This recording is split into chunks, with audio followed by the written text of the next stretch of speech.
It doesn't which side of the political aisle you're on. Nobody should want that in a democratic society. So first of all, I'm going to repeal all the censorship legislation, right? There's legislation right now making its way that can allow a CRTC bureaucrat to decide what you can and cannot see online, or in which order you can see it, or how often you can see it. There's legislation that will potentially quasi-criminalize what some of us have to say online. If we were to question, for instance, some of the public health measures, right? Because prospectively we're looking to cause people harm, God forbid. The intent is always to try and save lives, not to compromise lives, right? When we talk about the public health exercise, it's to help people, not hurt people. So we're going to cancel and repeal the legislation. We have to defend regulated professionals.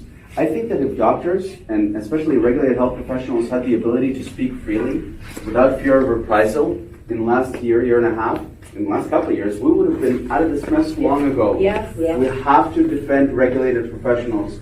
And I know that a lot of it is on the provincial level, but that's okay. We need all the political capital we can get to get this one done. More than that, social media. If Facebook is the public square, then it should behave like the public square. I had some of my parliamentary speech censored by Facebook. I had warnings on people sharing my speeches in Parliament, and that's the highest form of speech. I can't even be prosecuted or sued for what I say when I'm inside the chamber. So how is this possible? It cannot be happening anymore.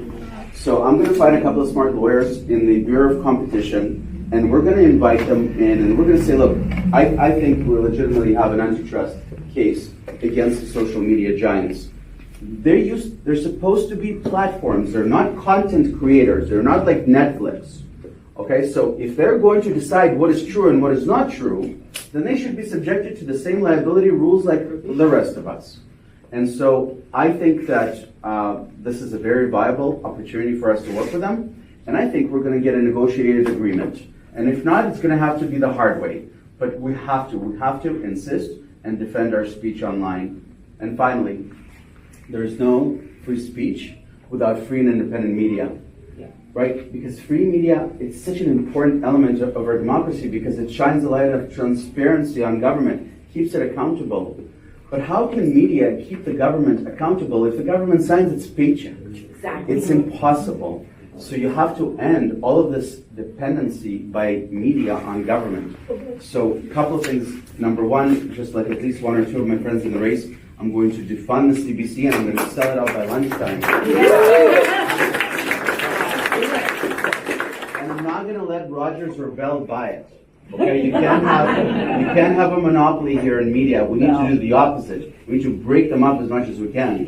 Which is why I'm also against the Rogers and Shaw deal. Why is Rogers buying Shaw? And we have mechanisms for this too. We have mechanisms to prevent these kind of monopolies, and they're lawful and they make sense. Number two, I'm going to end all the bailouts and the subsidies to the media companies. It wasn't just the first round, the $600 million round in 2019. There was another round right before the 2021 election. Imagine, right before the election, the government gives media money. Right? It's like a banana republic. It's unthinkable.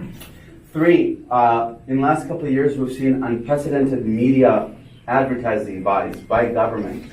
They're advertising everywhere. On radio, on TV, on the internet, on bridges, on highways and bus shelters. And there's a rule in advertising that he or she who pays for the ad gets their message across. There's another rule in advertising, which is the first rule of advertising, which is don't piss off the advertiser. So how can we expect media to be fair with government? It cannot. The most important thing we need to do to restore freedom of speech is to have free and independent media. And that means we end all, and I will end, all financial dependency by media on government. That will help us restore free speech.